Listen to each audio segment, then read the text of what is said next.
tiger attacks are an extreme form of human-wildlife conflict which occur for various reasons and have claimed more human lives than attacks by any of the other big cats. The most comprehensive study of deaths due to tiger attacks estimates that at least 373,000 people died due to tiger attacks between 1800 and 2009, the majority of these attacks occurring in South and Southeast Asia. In Southeast Asia, attacks gradually declined after peaking in the 19th century, but attacks in South Asia have remained high, particularly in the Sundarbans. Reasons for attacking. If a human comes too close and surprises a sleeping or a feeding tiger, the tiger may attack and kill a human.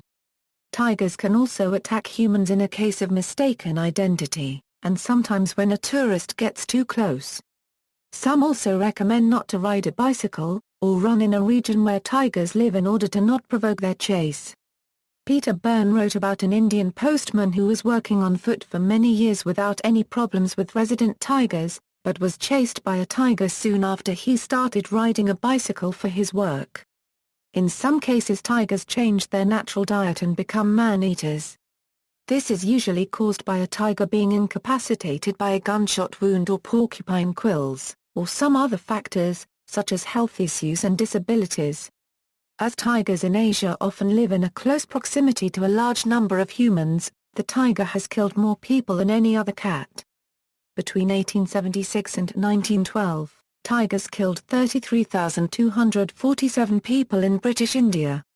Man-eaters have been a recurrent problem for India, especially in Kumaon, Gaho and the Sundarbans mangrove swamps of Bengal. Here some healthy tigers have been known to hunt humans.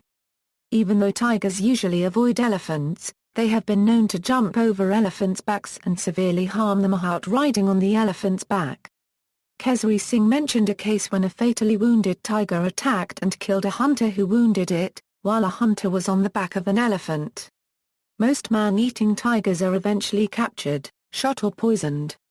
During war, tigers may acquire a taste for human flesh from the consumption of corpses which have lain unburied, and go on to attack soldiers. This happened during the Vietnam and Second World Wars. Tigers will stalk groups of people bending down while working in a field or cutting grass, but will lose interest as soon as the people stand upright. Consequently, it has been hypothesized that some attacks are a simple case of mistaken identity. Tigers typically surprise victims from the side or from behind, either approaching upwind or lying in wait downwind.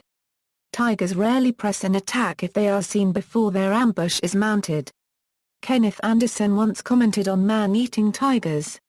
It is extraordinary how very cautious every man-eater becomes by practice, whether a tiger or panther, and cowardly too.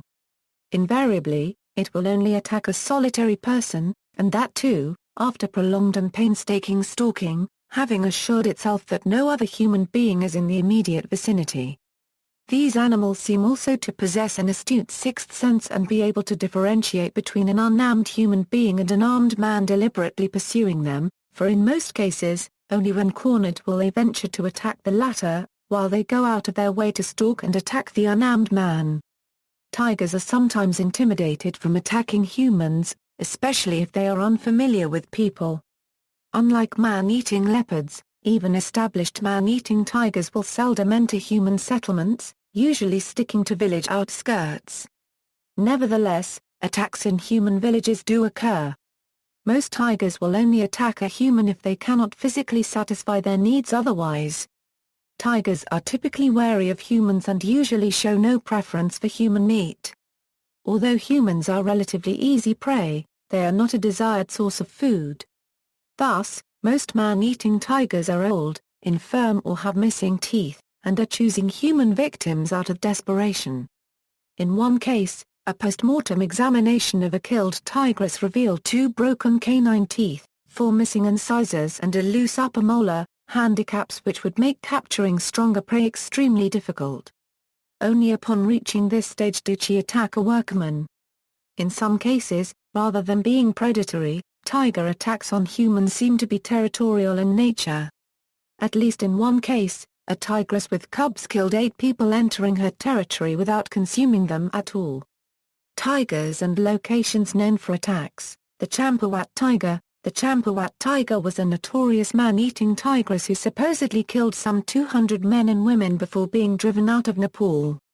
She moved to Champawat district in the state of Uttarakhand in North India, and continued to kill, bringing her total human kills up to 436. She was finally tracked down and killed in 1907. She was known to enter villages, even during daylight, roaring and causing people to flee in panic to their huts. The Champawat tiger was extremely cunning, as man-eaters usually are. She was found and killed by Jim Corbett after he followed the trail of blood the tigress left behind after killing her last victim, a 16-year-old girl. Later examination of the tigress showed the upper and lower canine teeth on the right side of her mouth were broken, the upper one in half, the lower one right down to the bone. This permanent injury, Corbett claimed, had prevented her from killing her natural prey, and had been the cause of her becoming a man-eater. The Tiger of Sigar. The Tiger of Sigar was a young man-eating male Bengal tiger who killed 5 people in the Nilgiri Hills of Tamil Nadu state in South India. Though originating in the district of Malabar district and Wayanad district below the southwestern face of the Blue Mountains, the tiger would later shift its hunting grounds to Gudala and between the Saigat Plateau and Anaikati in Coimbatore district. It was killed by Kenneth Anderson on the banks of the Sigar River. Anderson later wrote that the tiger had a disability preventing it from hunting its natural prey. Tigers of Chogar. The tigers of Chogar were a pair of man-eating Bengal tigers, consisting of an old tigress and her sub-adult cub, which for over a 5-year period killed a reported 64 people in eastern Kumaon division of Uttarakhand in northern India over an area spanning 1,500 square miles. The figures however are uncertain, as the natives of the areas the tigers frequented claimed double that number, and they do not take into account victims who survived direct attacks but died subsequently. Both tigers were killed by Jim Corbett. Thak man-eater. The Thak man-eater was a tigress from eastern Kumaon division, who killed only 4 human victims, but her story is widely known as the last hunter. The legendary hunter, conservationist and the author Jim Corbett. Hunting her was one of the most dramatic hunting stories, as Corbett called her up and killed her during the dying seconds of the daylight, after he lost all other means to track her down. Post-mortem revealed that this tigress had 2 old gun-inflicted wounds, one of which had become septic. This, according to Corbett, forced her to turn from a normal predator hunting natural prey to a man-eater.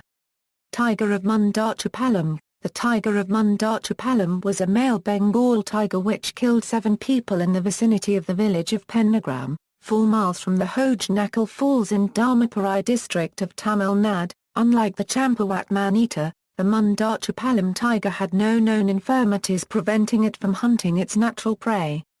Its first 3 victims were killed in unprovoked attacks, while the subsequent victims were devoured. The Mundatripalam tiger was later killed by Kenneth Anderson.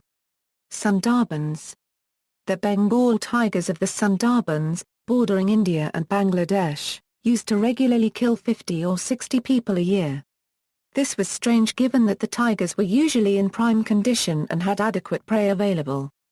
Approximately 600 tigers live in this region, possibly the largest single population anywhere in the world. The kill rate has dropped significantly due to better management techniques and now only about 3 people lose their lives each year. Despite the notoriety associated with this area, humans are only a supplement to the tiger's diet. They do not provide a primary food source. Man-eater of Bhimashankar. A story was discovered by Pune-based author Shush Chandra Warfade when he ran into an old villager in the Bhimashankar forest which lies near Pune. The villager explained to the author how a man-eating tiger terrorized the entire Bhimashankar area during a span of 2 years in the 1940s.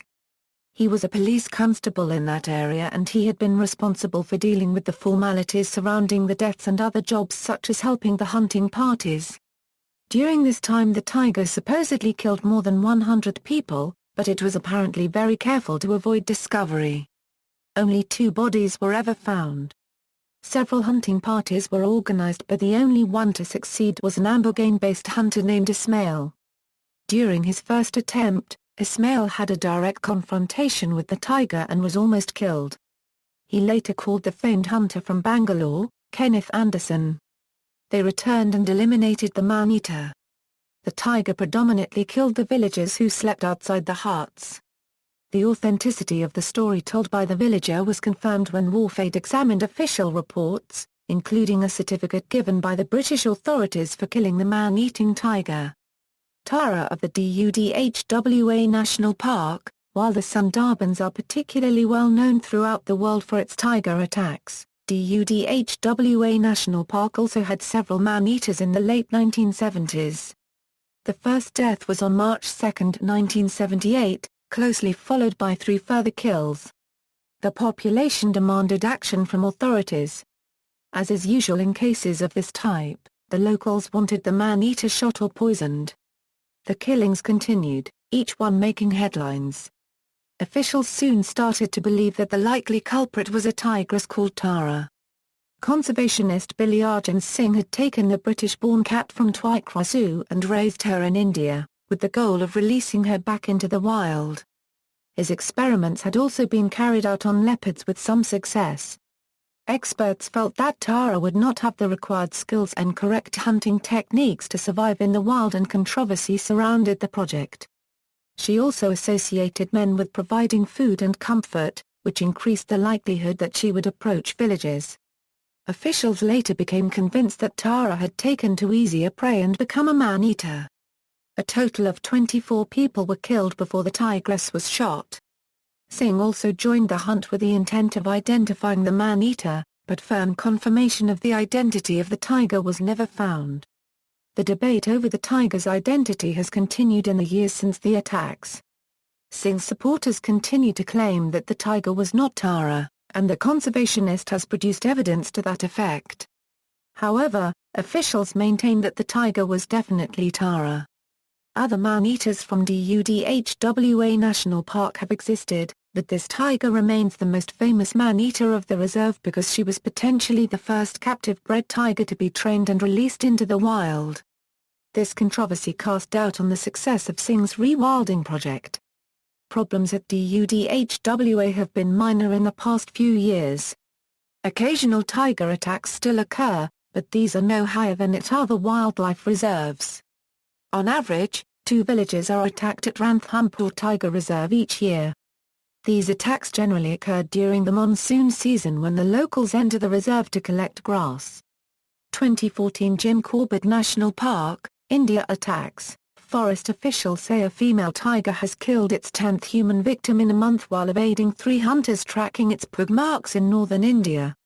The tiger had strayed from the park, prowling near villages on the border between the North Indian states of Uttarakhand and Uttar Pradesh.